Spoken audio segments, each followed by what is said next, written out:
Avec Minispot, j'apprends tellement de choses. Avec Minispot, j'apprends tellement de choses. J'espère que mon Seigneur sera satisfait de moi. J'espère que mon Seigneur sera satisfait de moi.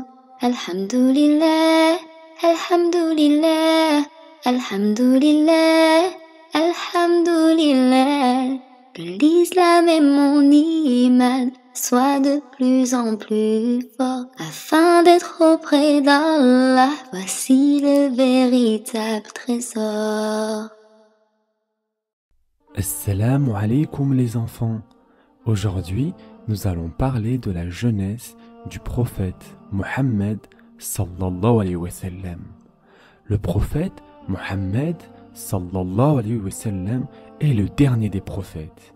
Il est né dans le désert de l'Arabie en 570, soit environ 600 ans après Jésus-Christ, c'est-à-dire Isa alayhi salam, au sein de la tribu la plus honnête de ce peuple, dans la famille la plus noble et la plus respectée de cette tribu. Le prophète Mohammed sallallahu alayhi wa sallam était un orphelin. Son père était mort avant même sa naissance. Il fut élevé dans le désert conformément à la coutume arabe de l'époque.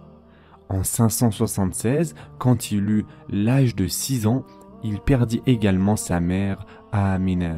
Il fut dès lors placé sous la tutelle de Abdul Muttalib, son grand-père, et plus tard, c'est son oncle Abu Talib qui l'éleva. Bien des années plus tard, le prophète, sallallahu alayhi wa sallam, fera le récit d'un événement extraordinaire qui lui arriva alors qu'il était tout jeune, enfant, placé chez sa douce nourrice Halima. Des anges, sous la forme de 2 hommes vêtus d'une tunique d'une blancheur éclatante, vinrent à la rencontre de Mohammed sallallahu alayhi wa sallam. Ces anges tenaient dans leurs mains un bassin, et donc ils ouvrirent la poitrine du prophète sallallahu alayhi wa sallam, puis ils lava son cœur pour en extraire un caillot noir qu'ils rejetèrent au loin. Puis ils lavèrent son cœur et sa poitrine.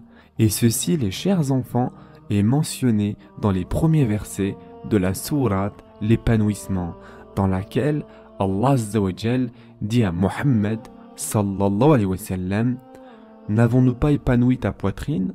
Ne t'avons-nous pas soulagé du fardeau qui te pesait sur le dos? Et n'avons-nous pas rehaussé ton prestige? Sourate L'épanouissement, versets 1 à 4. Mohammed sallallahu alayhi wa sallam avait l'habitude de garder sous un soleil de plomb les moutons et les chèvres aux environs dans les collines entourant la Mecque. Le soin que Mohammed sallallahu alayhi wa sallam mettait à garder les troupeaux contenait un signe plus profond qui démontrait la sagesse et la protection d'Allah Azza wa Jal, préparant le futur prophète sallallahu alayhi wa sallam qui devrait prêcher la foi musulmane aux gens. Ce sera tout pour aujourd'hui. N'hésitez pas à vous abonner pour ne rater plus aucun épisode. À très vite les enfants.